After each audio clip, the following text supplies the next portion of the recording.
The SEA Games, paulit-ulit yan. Biktima na ng speakership ng 2019 yan. Nahuli namin yung PR na sinabi kikiam, pinakain daw mga Muslim ng baboy, when it was chicken longganisa na pinakain. Pero nasiraan na tayo sa Malaysia, Indonesia. The SEA Games gave us so much honor. So far, it is still the biggest SEA Games in history.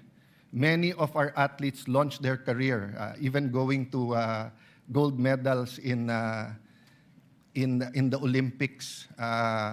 Our athletic and our yung aquatic natin center in Clark is one of the best in the world. Ang nagsabi nito yung Israeli coach ng isang foreign team doon. But go ahead if you want to investigate.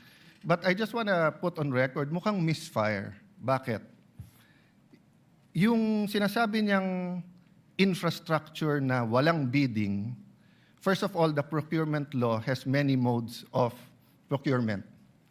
So don't make it appear sa public na just because walang bidding, may anomalya na to. Okay. Secondly, bakit ko sinabing misfire? Hindi po sa I'm referring to Director ng NBI Matibag.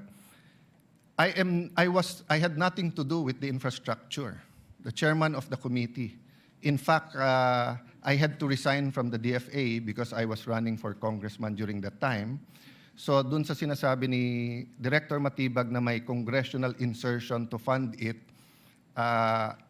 it's definitely not me because how could a non-member of the Senate or non-member of the House insert anything? Okay. Dun sa sinasabi niyang infrastructure, it was done by the BCDA. The chairman of the BCDA is one of the closest advisors of the president now.